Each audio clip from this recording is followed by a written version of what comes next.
remercier Bruno Paris, qui est le vice-président de Lorient Agglomération, qui est en charge de toute la partie transition écologique, absolument.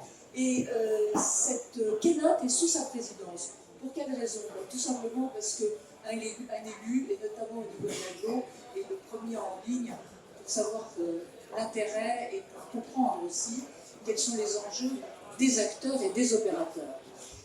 Les deux intervenants qui sont ici présents sont d'abord Charlotte Simonelli, qui, elle, est en charge de toute la partie EMR au niveau d'énergie, d'EDF renouvelable, et plus particulièrement du banc de Guérande. Donc ça veut dire qu'avec le banc de Guérande, on a déjà des retombées, on a déjà des retours, on a déjà des informations. Iberdrola, qui a été le deuxième parc éolien en mer à être installé en France, ne peut pas être là et vous demande de bien vouloir les excuser, mais ils sont appelés à l'heure actuelle à un autre sujet et vous les retrouverez dans le compte rendu où il y aura pour eux également des questions que vous aurez bien voulu poser. Nous avons Penavel avec Quentin Guyet, qui lui aussi est assez récent. Il est arrivé début de février chez Penavel. Et ce qui est assez enthousiasmant, c'est qu'il passe de l'état de sous-traitant, où vous étiez, où maintenant il va devenir donneur d'ordre. Donc vous pourrez peut-être lui poser des questions également de cette manière. Et enfin, Marc Di Felice, qui est garant de la CNDP, c'est lui qui est en charge, en tant que garant de la concertation continue sur l'appel d'offres 5, donc sur ce qui se passe en Bretagne Sud. Et les questions sont peut-être un peu différentes que celles que l'on peut se poser quand on est toute la journée, j'allais dire, dedans. Enfin, on s'est assuré, non pas parce que c'est bien que vous allez poser beaucoup de questions, mais au cas où, il y a déjà des experts qui nous ont envoyé des questions par l'intermédiaire du site Énergie de la Mer. Le site Énergie de la Mer, c'est le site de presse professionnel qui a à peu près 30 000 abonnés, qui est une veille internationale sur le développement, sur la filière des énergies renouvelables en mer et de tous ces secteurs associés. Bonjour à tous, bienvenue à Lorient Agglomération pour ceux qui découvrent le territoire. Il y en a peut-être dans la salle, je ne suis pas sûr, mais l'idée c'est de remettre un petit peu des éléments de contexte très vite pour laisser la parole aux principaux intervenants qui ont des choses bien plus passionnantes à dire que moi. 2019, c'est l'écriture avec Fabrice Loher du programme du municipal à Lorient, et donc l'insertion dans ce programme de peut-être des éléments qu'on était les seuls à porter à l'époque, c'était la notion d'autonomie énergétique du territoire, et non pas neutralité carbone. On a appelé cela l'autonomie. Pourquoi? Parce qu'on a besoin de souveraineté, je vais revenir.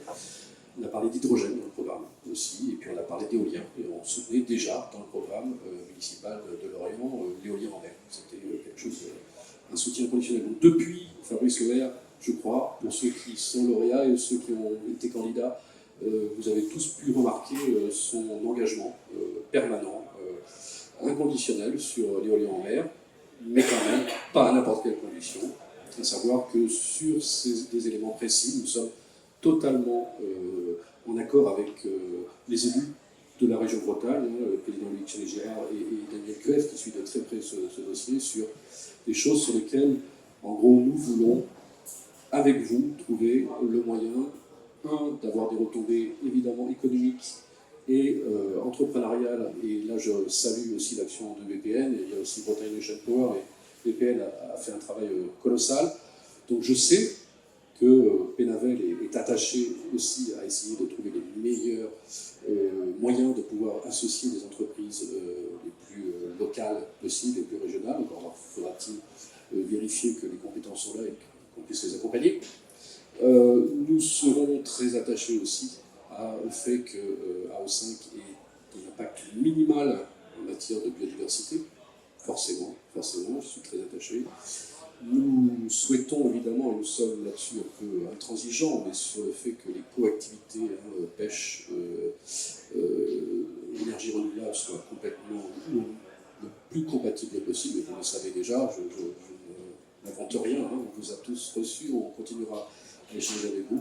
Voilà, donc il y a des choses, je peux dire que nous sommes en phase parfaite avec la région Bretagne sur les sujets, nous les partageons, je ne dirais pas quotidiennement, mais régulièrement, et je les partage avec Daniel Cueff, et je reprendrai un petit peu ces mots sur c'est pas le ou qui conditionne les choix, mais c'est le et. C'est-à-dire que c'est pêche et biodiversité et énergie renouvelable et entreprise locale, local content, et pourquoi pas aussi investissement citoyen participatif dans le projet. Voilà. Donc merci, je n'en dis pas plus, et je vous remercie de votre présence à tous, et puis je vais écouter avec beaucoup d'attention, en particulier un retour d'expérience hein, sur le parc d'activité, et voir un petit peu ce qu'il est possible de pouvoir faire. Merci à vous. Bonjour à tous, merci pour cette invitation à prendre la parole sur le salon. Donc Charlotte Sugiani, je travaille chez EDF Renouvelables, j'ai 2 casquettes. Celle avec laquelle j'interviens aujourd'hui, c'est comme responsable des autorisations administratives et des relations territoriales pour le parc éolien en mer de Saint-Nazaire. Et donc c'est à ce titre-là que je vais vous parler des retombées économiques de ce projet. Mais je suis aussi chef de projet sur l'appel d'offres en cours dont M. Paris vient de parler, sur toute la partie relations territoriales et retombées industrielles. Et à ce titre-là, la présentation que je vous fais aujourd'hui sur le projet de Saint-Nazaire vient témoigner d'une vision et d'une stratégie d'EDF Renouvelable pour les retombées locales de ces projets. Et c'est ce travail qu'on entend poursuivre dans le cadre de nos futurs projets et des projets sur lesquels nous sommes candidats. Donc le parc éolien en mer de Saint-Nazaire, le premier qui a vu le jour en France, c'est un projet qui est porté par EDF Renouvelable avec son partenaire Maple Power, donc représenté par Enbridge et CPP Investment. C'est un projet d'une puissance de 480 MW, ce qui équivaut à la consommation électrique de 700 000 personnes. Pour donner un autre ordre de grandeur, 700 000 personnes, c'est la population de Nantes et son agglomération. Donc ça, avec 80 éoliennes installées sur des fondations de type monopieux, donc on est sur l'éolien posé, qui est aujourd'hui la technologie la plus répandue. Donc ce sont des gros tubes en acier en fait, qui font 7 mètres de diamètre et qui sont enfoncés dans le sol. Le parc de Saint-Nazaire, il est construit sur le banc de Guérande, c'est un plateau rocheux, donc vous pouvez voir sur la carte en haut à gauche, juste pour vous montrer. Saint-Nazaire et ici la Turval et la limite avec le Morbihan plus au nord. Donc c'est le premier parc au monde construit sur fond rocheux et donc voilà, ces pieux ont été enfoncés dans la roche par battage ou par forage et par-dessus on vient mettre l'éolienne. Le parc couvre une superficie de 78 km², vous le voyez ici, les couleurs, c'est la bathymétrie. Donc on voit les 80 éoliennes qui sont séparées entre elles d'1 kilomètre, qui sont reliées entre elles par les câbles interéoliens, et au milieu, le poste électrique en mer. Voilà, c'est une architecture assez classique d'un parc éolien. À noter que pour les projets à venir, le poste électrique en mer est dans la compétence de RTE, là où pour le parc de Saint-Nazaire, et c'était pareil pour Saint-Brieuc, c'était dans le périmètre du maître d'ouvrage, donc EDF Renouvelable en l'occurrence. Voilà, c'est un projet qui est situé entre 12 et 20 km des côtes. Important, l'allotissement de ce projet et les principaux fournisseurs.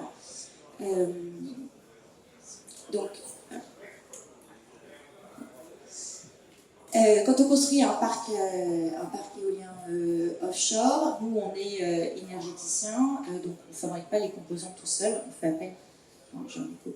fait appel à ce qu'on appelle des fournisseurs de rang 1.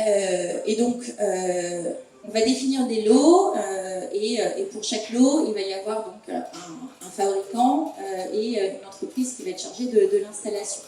Donc pour les éoliennes, pour Saint-Nazaire, ce sont des éoliennes de General Electric, dont toute la partie nacelle et génératrices ont été assemblées à Montoire de Bretagne près de Saint-Nazaire. La partie fondation, c'est un lot qui a été confié à Eiffage avec une fabrication en Belgique et aux Pays-Bas. Les câbles ont été fabriqués par Prysmian dans le centre de la France et comme on est sur un fond rocheux, comme je le disais tout à l'heure, ils ont été protégés par des coquilles en fonte qui permettait aussi de les stabiliser pour éviter des courbures trop importantes. Et ces coquilles, pour l'anecdote, elles ont été fabriquées à Redon par la fonderie AFC. Donc il y a eu 400 000 demi-coquilles pour couvrir les 105 km de câbles. Et voilà, et j'aime bien rappeler ça parce que ça nous montre qu'une industrie très traditionnelle et on va dire un savoir-faire en fait qui est millénaire comme la fonderie peut aussi aujourd'hui trouver des relais de croissance dans des filières nouvelles comme l'éolien en mer.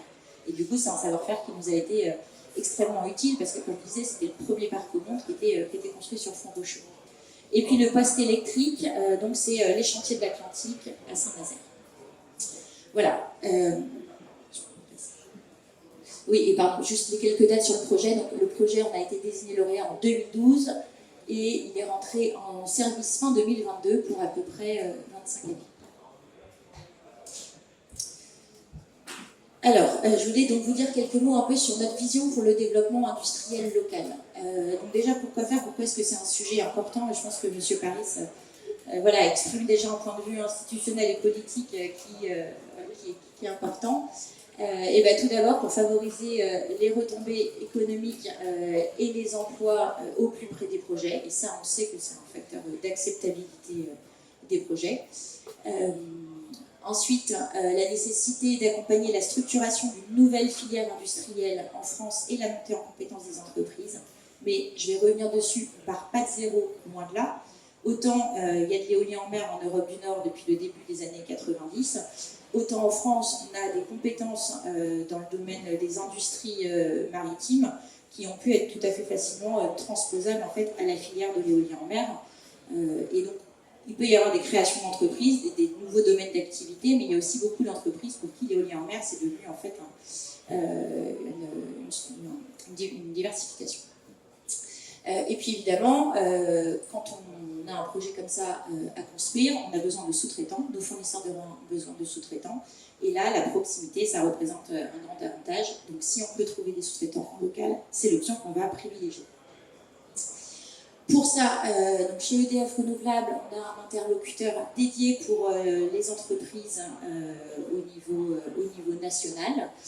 Donc certains le connaissent peut-être parmi vous parce qu'on voit, il y a un peu de, il n'est pas là aujourd'hui, mais souvent il est pas mal sur les salons. C'est Laurent Spag qui suit la filière depuis le début et donc c'est vraiment l'interlocuteur clé pour les entreprises. Donc ça c'était une première chose, c'est avoir un interlocuteur dédié. Ensuite, sur le parc de Saint-Nazaire, comme je le disais avant, on a pu sélectionner des gros fournisseurs qui étaient français, qui étaient implantés en France. Et ça forcément, c'est quelque chose qui a joué pour après la sous-traitance en cascade. On s'est évidemment appuyé sur les clusters régionaux comme Bretagne Pôle Naval, Bretagne Ocean Power ou Neopolia par exemple en Pays de la Loire, qui justement ont cette connaissance des tissus industriels locaux, qui ont plutôt travaillé, alors BPN sur la navale, Neopolia c'est aussi la navale, mais c'est aussi l'aéronautique, le ferroviaire, et donc toutes ces entreprises, tous ces réseaux connaissent leurs membres, et là ils ont une grosse valeur ajoutée pour nous, c'est-à-dire que c'est un interlocuteur qui derrière permet de passer un message ou une requête à des dizaines et des dizaines d'entreprises. Et ils ont aussi une valeur ajoutée parce qu'ils connaissent leurs membres voilà, et peuvent identifier ceux qui sont, on va dire, ceux qui ont les reins assez solides pour y aller, qui sont déjà opérationnels, et d'autres qui peuvent avoir besoin d'un accompagnement. Voilà, et donc avec eux, on a pu mener un travail d'identification des chaînes de valeur. Donc concrètement, on a auprès des entreprises et auprès des clusters, on a pu informer et communiquer régulièrement sur le projet, sur tous les besoins, sur les prérequis, sur les calendriers. On a fait tout ça en impliquant un maximum de fournisseurs de rang 1. S'il y a un chiffre à retenir, c'est le retour d'expérience qu'on a de Saint-Nazaire, c'est que plus de 80% des dépenses d'investissement liées au projet se font auprès des fournisseurs de rang 1. Donc nous, on est le client final et on a une responsabilité, mais même un engagement pour qu'il y ait des retombées économiques locales. Mais ça doit se faire avec les fournisseurs de rang 1. Voilà, et puis on a organisé différentes manifestations, différents événements pour favoriser les opportunités d'affaires avec de la rencontre. La relation humaine, c'est quelque chose qui sera toujours extrêmement important. Donc se voir sur les salons, faire des rendez-vous B2B, ça c'est vraiment quelque chose sur lequel on souhaite mettre en œuvre. Donc j'en viens à l'essentiel, donc les retombées industrielles du parc de Saint-Nazaire. En synthèse, 3 choses que je souhaite vous faire retenir. Donc, premièrement, c'est une opportunité de diversification pour des secteurs industriels. On parle de réindustrialiser la France. On sait qu'il y a des entreprises industrielles qui sont en difficulté. Il y a une concurrence asiatique, mais pas que, plus proche de nous aussi. Donc, l'éolien en mer, ça vient apporter des nouveaux relais de croissance pour les entreprises. Et là, l'exemple des chantiers de l'Atlantique avec les postes électriques est quand même, c'est un peu la success story, puisque voilà, ils ont emmené avec eux tous ces sous-traitants de la navale à un moment où la navale ne se portait pas bien. Et aujourd'hui, ils ont complètement pérennisé la fabrication des postes électriques. C'est aussi une diversification pour les ports. On peut en parler longtemps, mais je sais que le temps est limité. Mais évidemment, on a besoin des compétences portuaires, en particulier en matière de logistique, de stockage. Et là, nous, sur Saint-Nazaire, on s'est aussi appuyé sur les compétences qu'il y avait au niveau de l'aéronautique. En gros, on va devoir transporter des composants qui ont des gabarits qui ne sont pas standards. On n'est pas sur du container, qui sont XXL. Et pour ça, il y a des savoir-faire à aller chercher dans des filières comme l'aéronautique. Le parc de Saint-Nazaire, il a aussi permis la création et l'implantation de nouvelles entreprises en France, donc soit des entreprises qui se créent ou des entreprises étrangères qui viennent investir en local, donc en Pays de la Loire notamment. Et puis, ça c'est quelque chose aussi qui est important à partager. On sait qu'il y a des entreprises françaises qui étaient intéressées par certains marchés sur le parc, mais qui n'avaient pas forcément de retour d'expérience. Nous, on est sur des projets qui ont beaucoup d'exigences en termes de qualité, de HSE, etc. Et nos fournisseurs de rang 1 aussi. Et du coup, on a pu voir des entreprises françaises s'associer avec des entreprises étrangères qui, elles, avaient ce retour d'expérience. Et ça a fait des binômes assez intéressants dans le domaine de la coordination maritime, de la maintenance en mer ou encore du transfert de personnel par hélicoptère, et donc qui permet la montée en compétence des entreprises françaises. En chiffres, on a 60% du volume d'affaires du projet de Saint-Nazaire qui a été fait auprès d'entreprises françaises. La construction, ça a été 2300 emplois mobilisés en France par an pendant 4 ans, dont 1200 au Pays de la Loire. Et là, en exploitation, on est sur 100 emplois directs depuis la Turballe, et avec les emplois indirects, parce que on a pas mal de sous-traitance aussi, c'est 400 emplois pour plus de 25 ans. Ensuite, je voulais vous montrer des exemples d'entreprises qui ont travaillé sur le projet. J'ai flagué les Bretonnes, plus de 800 entreprises. On a trouvé en Bretagne évidemment des compétences fortes pour tout ce qui est bureau d'études environnementales, bureau d'ingénierie. On a le fournisseur de pays d'EDF renouvelable sur l'éolien en mer, c'est Allotech, qui est une entreprise sur l'Orient. On a pu faire le navire de transfert aussi en Pays de la Loire chez Océa. On fait les formations de nos personnels et nos sous-traitants le font également au CEPS à Lorient. Voilà, donc quelques exemples. Et puis pour terminer, les autres retombées économiques, donc on parle, pardon, il y a une coquille dans le titre, on parle de ces retombées industrielles, évidemment, qui sont c'est la partie immergée de l'iceberg, mais on a aussi beaucoup d'actions pour le territoire. Là, on est sur de la retombée, je pense qu'on peut dire plus qualitative peut-être, en matière d'éducation et de formation. On fait beaucoup de choses auprès des jeunes de différents niveaux. Donc ça va de l'information sur l'éolien en mer et sur ses métiers à l'accompagnement d'établissements comme l'IUT de Saint-Nazaire pour qu'ils puissent intégrer dans leur contenu des spécificités de l'éolien en mer. On est aussi très engagé en matière d'insertion sociale avec plus de 100 000 heures d'insertion réalisées depuis le début du projet. Un recrutement dédié maintenant en phase d'exploitation et beaucoup d'actions menées auprès des jeunes décrocheurs. Et puis enfin, le tourisme. Je sais qu'en Bretagne, le parc de Saint-Brieuc a aussi beaucoup de succès, mais on a comptabilisé plus de 15 000 visiteurs sur le parc entre 2023 et 2024. On touche du grand public, mais aussi un tourisme d'affaires. Voilà, et puis on ouvre aussi la base de maintenance pour le grand public pendant les petites vacances scolaires. Ça a pas mal de succès. Et là-dessus, nous, voilà, toutes ces retombées touristiques, on va les encourager par la formation des guides, des opérateurs touristiques, par la promotion de ces visites. Et pour la petite anecdote, l'an dernier, on avait un stand sur le village arrivé de la Solitaire du Figaro. On a fini par imprimer des centaines de flyers avec les dates des visites, parce que tout ce que les gens venaient nous demander, c'est « il paraît qu'on peut visiter le parc, comment on fait ?» Voilà, d'habitude on parle de plein de choses, mais alors là tout ce qui les intéressait c'était visiter le parc, donc voilà, on s'en réjouit. Et voilà, et j'ai terminé ma présentation. Merci.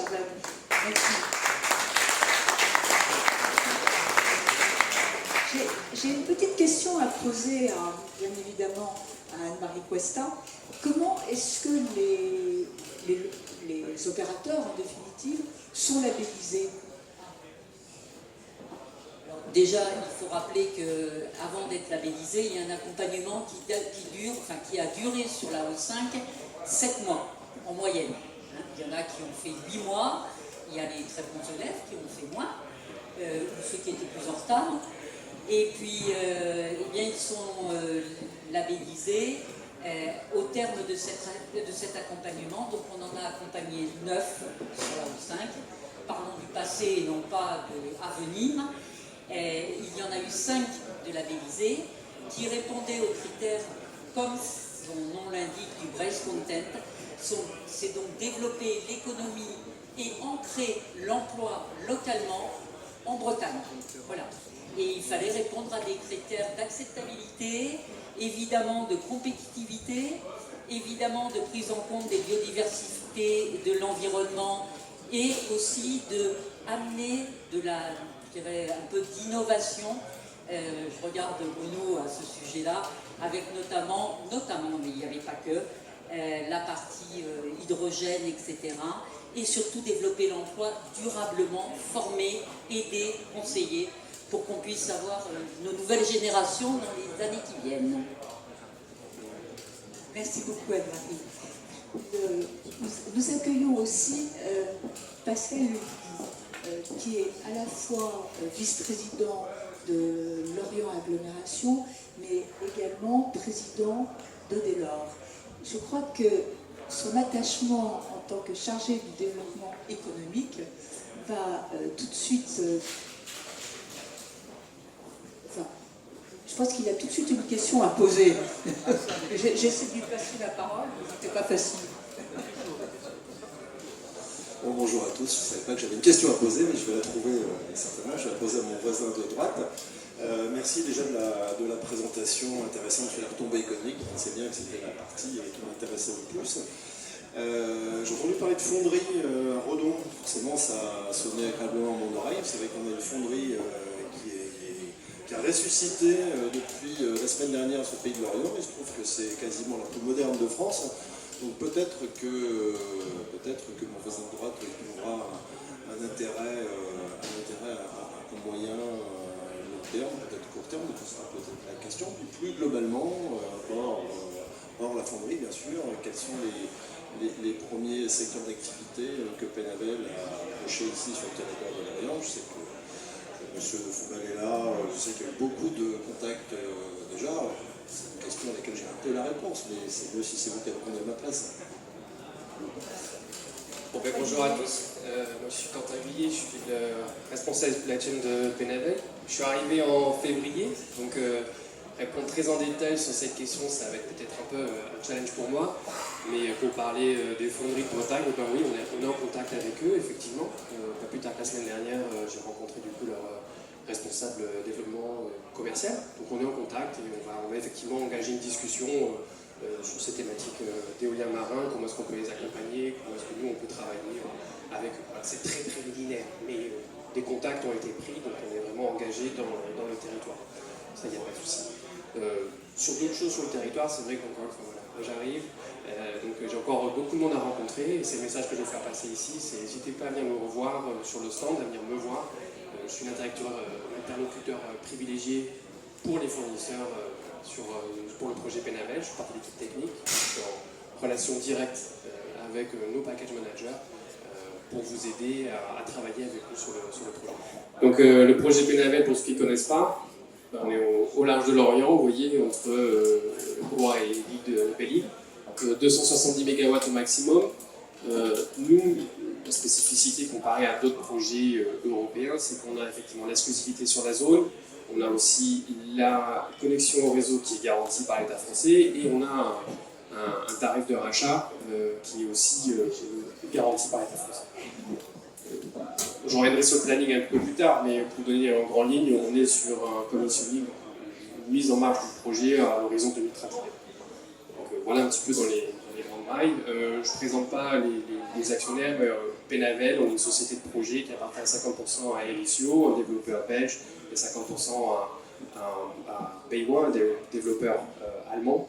Et c'est aussi que vu qu'on est par des parents qui sont un peu étrangers, on a cette volonté de s'inscrire dans le territoire pour bien montrer que voilà, les entreprises qui sont des développeurs européens s'inscrivent aussi sur un territoire local. Les données techniques en grande maille sur le projet, moi ce que j'aime bien dire aujourd'hui, c'est qu'il y a 2 points qui sont fixes sur nos choix techniques, j'ai envie de dire, c'est que c'est de l'éolien flottant et c'est du 66 kV pour les câbles interéoliens. Tous les autres choix techniques, quel flotteur, quel fournisseur, quel système d'ancrage, quel fournisseur aussi, voilà, ça c'est des choses qu'on va petit à petit dérouler et on fera des choix définitifs juste à partir de 2026. Donc aujourd'hui, c'est vraiment le temps de parler avec nous, de pouvoir engager pour qu'on puisse voir comment est-ce qu'on peut faire de la co-construction avec les personnes qui sont ici sur le salon notamment et par ailleurs. Ce que j'aime bien aussi quand même rappeler, c'est que le projet a pris des engagements auprès de l'État, au-delà finalement de construire le projet et d'avoir reçu un tarif de rachat. Je ne vais pas forcément tout dérouler ici, de toute façon les slides seront partagés, hein, vous pourrez venir nous poser des questions. Ce que j'aime bien quand même rappeler, c'est qu'il y a sur le point 3, ce qui est important, c'est que nous on s'est engagé à amener 10% de PME dans les phases de développement, construction et opération. D'accord ? Donc il y en a vraiment cette volonté aussi de soutenir des entreprises, des PME, de les engager dans le projet, et on a cet objectif, cet engagement auprès de l'État qui a été pris. C'est vraiment quelque chose sur lequel on est également très attaché. Sur les autres points, on a aussi effectivement un gros focus sur l'insertion professionnelle. 500 000 heures qu'on veut générer et consacrer à l'insertion professionnelle, donc c'est un objectif voilà, qui est fort pour le projet, donc on est également très engagé. Je pense que quelque chose qui est aussi très intéressant de mentionner, c'est qu'on a aussi une grosse ambition sur le local content, sur le contenu local en bon français. Et à date, je parle, c'était la dernière fois qu'on a fait notre revue database, c'était en février, on était à 80% de nos contrats qui étaient passés en Bretagne et Pays de la Loire. Donc ça veut dire quand même que, qu'est-ce que ça veut dire, c'est qu'effectivement sur le projet aujourd'hui, on est engagé auprès des acteurs locaux et c'est en premier lieu vers ceux-là qu'on s'est tourné depuis l'attribution du projet. Donc là, il y a vraiment quelque chose de très fort. Et on a aussi des enveloppes pour effectivement supporter les activités socio-économiques sur le territoire. Pardon, Quentin, à travers quels organismes vous entrez en contact avec les entreprises, les sous-traitants, etc. Et là, je vais recouper ce qu'a déjà dit en fait Charles, parce qu'effectivement, on est aussi en relation avec DPN ou avec BOP qui nous aident vraiment à travailler sur notre maillage local et à comprendre les forces en présence sur l'Orient et la Bretagne de façon générale, et également aussi sur la région Pays de la Loire. Les chambres de commerce, les centres de métiers, effectivement, les chambres de commerce aussi. Au-Délor. Voilà. On est en contact avec tous ces gens-là, effectivement. Le calendrier du projet, là actuellement, ce qui nous occupe énormément, ça va être les dépôts de permis. D'accord ? Donc là, c'est vraiment le cœur de notre métier, j'ai envie de dire, passer au travers de ce travail. C'est à l'horizon de la fin 2025 qu'on aura notre dépôt de permis.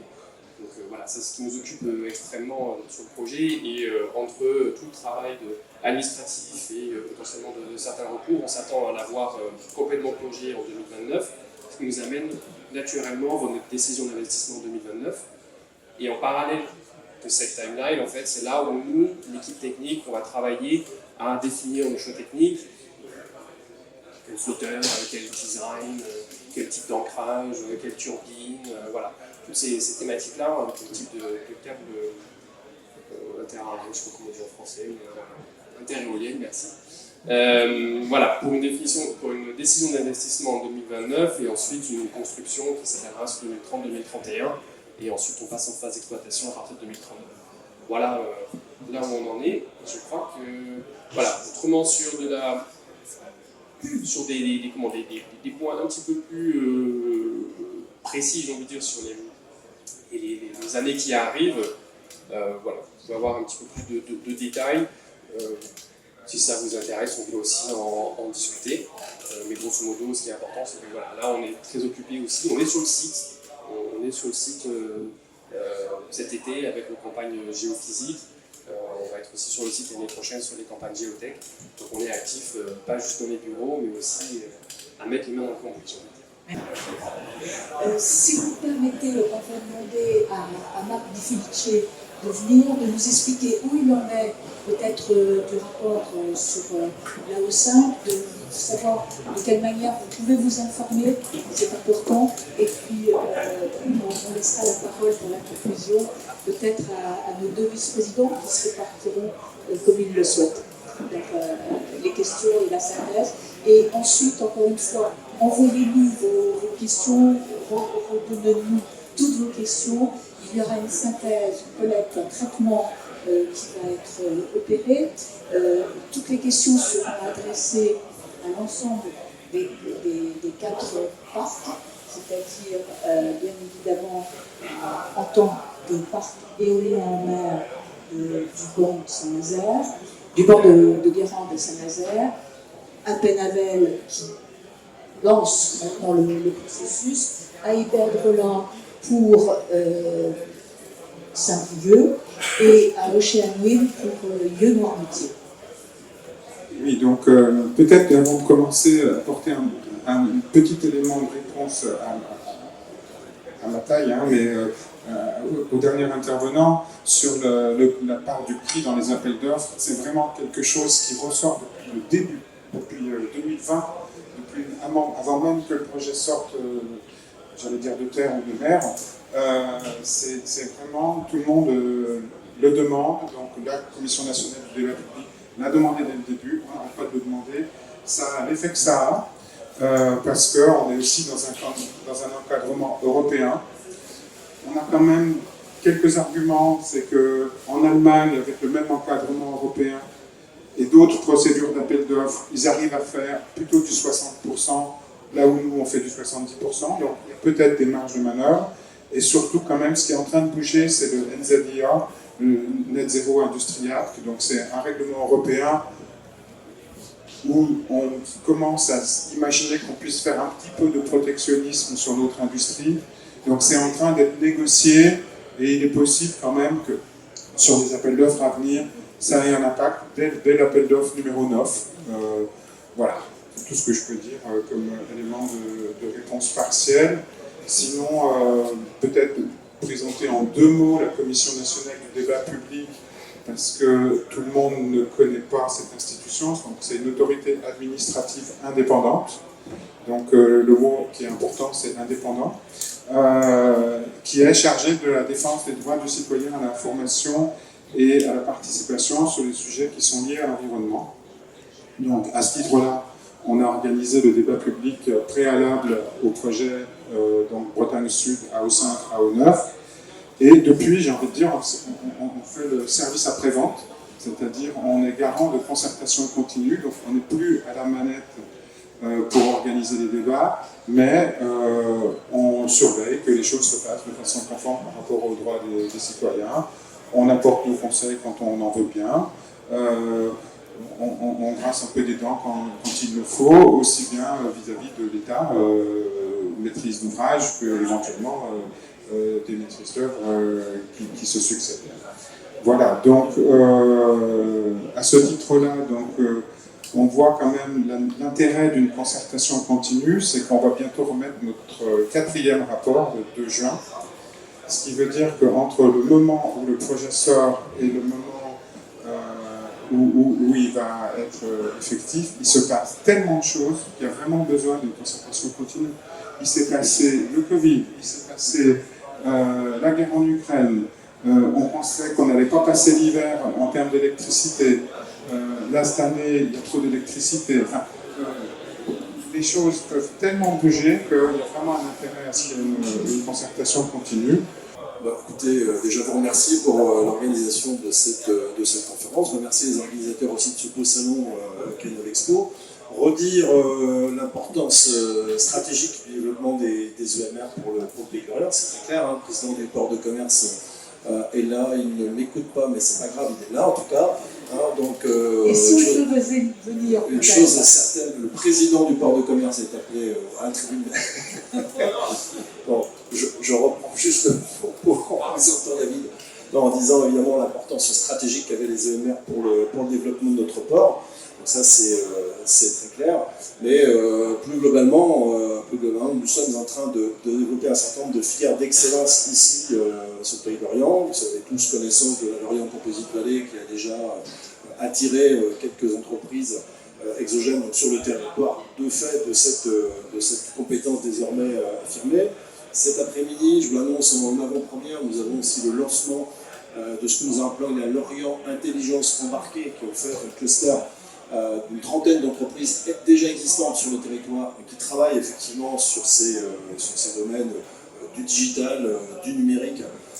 Et là aussi, inévitablement, il y a des liens avec ce qu'on a évoqué ce matin. Donc on souhaite également avoir un deuxième grand pôle de compétences et évidemment tout ce qui existe autour de la décarbonation du transport maritime et le troisième grand pôle sur lequel on veut assurer le développement. Les EMR en font partie, le transport vélique en fait partie.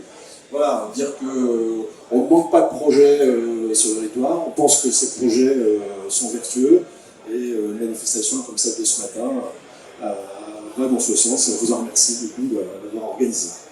Merci. Moi, finalement, Monsieur Baronnet, vous avez alimenté un certain nombre de choses par votre remarque. Moi, je ne suis pas attaché à un prix bas de l'électricité parce que, je vous l'ai dit tout à l'heure, une stratégie que l'on a avec Fabrice, c'est de travailler à l'autonomie énergétique du territoire. Ça veut dire autonomie, ça veut dire quoi? C'est mieux que neutralité carbone, à mon sens, parce que autonomie, ça veut dire sobriété au départ, réduire nos besoins de consommation d'énergie de manière générale, et produire localement des énergies renouvelables. Ça veut dire que autonomie rime avec souveraineté. Et souveraineté, ça va sur tous les points, sur la souveraineté industrielle, sur la souveraineté énergétique, essentielle pour le territoire. Donc moi, je suis attaché à la nation française, nation France. Et donc je pense qu'il ne faut pas qu'on hésite à finalement accepter de payer un peu plus cher une électricité qui serait produite localement avec des entreprises françaises et qui nous donne donc une forme de souveraineté internationale et qu'on dépend de moins en moins donc, de puissances étrangères qui ne sont pas toujours des puissances amies et qui ne partagent pas la conception que nous avons de la nation France. Merci beaucoup, Président. Juste un mot, peut-être, d'abord, avant de vous tous vous remercier pour à la fois votre participation, votre présence. Encore une fois, envoyez vos questions sur énergiedelamer.eu et je voudrais demander à Gildas Bernard, qui est à l'initiative de ce très beau salon, ses attentes aujourd'hui de votre part. Bonjour à toutes et à tous, je suis ravi de vous accueillir.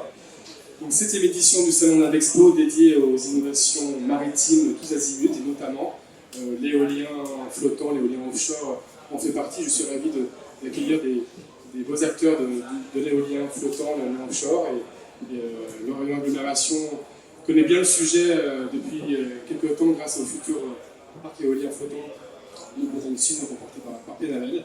Et donc je suis ravi que Énergie de la Mer soit associée au salon pour tenir cette table ronde, pour mettre en valeur les acteurs de cette filière d'innovation qui va concerner tout le littoral français, bientôt que ce soit la Normandie, l'Atlantique ou la Méditerranée. Donc voilà, moi ce que j'attends, c'est que Navexpo, c'est une vitrine et un carrefour pour que justement les acteurs de l'éolien, les pouvoirs publics puissent se rencontrer et échanger sur le développement de ces énergies renouvelables qui sont indispensables pour la décarbonation de l'énergie de notre territoire. Voilà, donc merci à vous tous. et puis longue vie aux énergies marines renouvelables.